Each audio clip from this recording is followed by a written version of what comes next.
อยู่ในจังหวะนี้เนาะเพราะว่าในจุดโซนนี้เนาะตั้งแต่จากในส่วนของอดีตออกมาหาในปัจจุบันก็จะเป็นในจุดที่ว่าศูนย์ซื้อเนี่ยหลายเลยโอเคทุกคนเนาะสำหรับจังหวะนี้เนาะถือว่าความเสี่ยงก็ยังอยู่ที่5%อยู่เนาะสำหรับ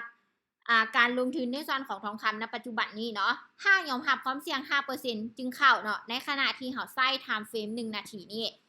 แล้วก็ในการที่เขาใช้ time frame 1 นาทีที่เก็บกำไรแล้วก็หังหูผลเนาะวัดผลให้เขาภายใน1 นาทีนี้เนาะเวลาที่เขาออกออเดอร์หรือว่าเขาลงทุนเนาะให้มันจ่ำอยู่ในส่วนราคาเก่าแท้ๆเด้อทุกคนเด้อคือตัวอย่างว่าราคาเนาะที่ทำการซื้ออยู่ในส่วนของราคา40 ล้านเนาะในการที่เห็นว่าในจุดเข้าซื้ออยู่ในส่วนราคานั้นน่ะเป็นจำนวนหลายเลยเขารออยู่ในส่วนราคา40 ล้านนั้นแค่ดันขึ้นเนาะเพื่อให้เม็ดเงินของเขานะสมทบกับผลจำนวนหลายเนาะค่าไส้เป็นไทม์เฟรม1 นาทีเพื่ออย่างเนาะเพื่อให้เขาเนี่ยจัดการกับคู่แข่งผู้ที่จะเข้ามาขายนั้นแล้วถ้าว่าในช่วงราคานั้นมีทั้งผู้ขายนำเด้เนาะถ้าว่าเห็นว่าในจุดเนาะบวกกับที่เฮาติดตามบึงกราฟเนาะในส่วนราคานั้นนะมีทางจุดที่ทำการปิดโตลงน้ำ30 นาทีขึ้นเนาะคือในส่วนจังหวะนี้นี่ก็คือเจ้าซื้อได้เลยพออย่างราคามันลงมานี่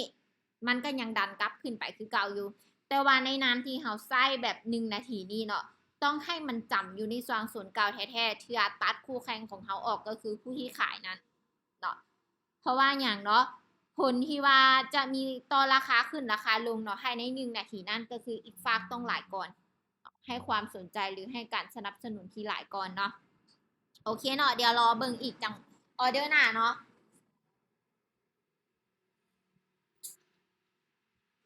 รอจังว่าเข้าแบบนี้ได้เนาะการทำกำไรของเจ้าบว่าเจ้าจะเทรดในซองของคูเงินได้เจอกับตลาดแบบใดเนาะโอกาสทำกำไรของเจ้ามันจะหลายก่อนที่เจ้าจะขาดทุนโอเคเนาะคือในส่วนของจังหวะนี้เนาะราคาก็ยังลิ่นอยู่ในส่วนที่โซนซื้อหรือว่าในจุดที่ทำการซื้อเนี่ยเป็นสลายก่อนเนาะโอเคจัดซื้อไปห้อมหนึ่งเนาะ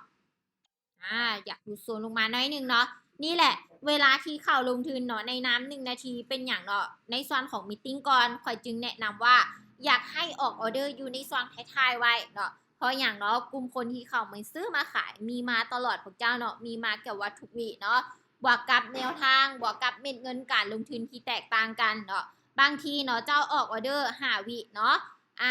เม็ดเงินเนาะอาจจะอยู่ที่300แต่บางเอิญว่ามีคนที่เข้าอยู่ในส่วนของประมาณ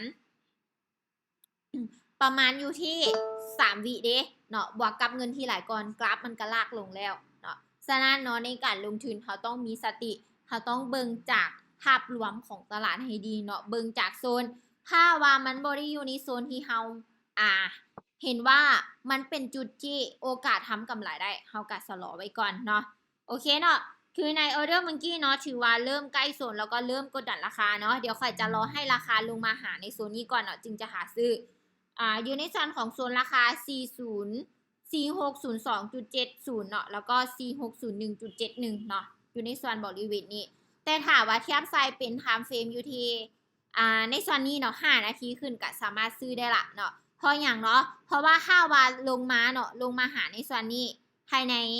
2 นาทีหรือว่า1 นาทีเนาะเขาอาจจะขาดทุนช่วงต้นแต่ว่าในการทำกำไรมันจะดีดกลับเขาก็มีกำไรคืนไปแล้วเนาะฉะนั้นเวลาที่เราลงทุนเนาะเบิ่งจากโซนโดยเฉพาะที่เขาใช้ไทม์เฟรม1 นาทีนี้ต้องจับจุดดีๆให้อยู่ในช่องราคาเก่านั่นเนาะเคลียร์ตัดคู่แข่งออกว่าซั่นซะ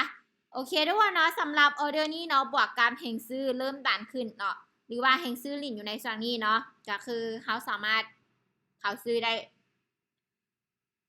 โอเคเนาะในช่วงนี้ยอมรับความเสี่ยง 5% จัดซื้อเลยเนาะแต่ถ้าว่ายอมรับความเสี่ยง 5% บ่ได้นี่ก็สลอก่อนเนาะ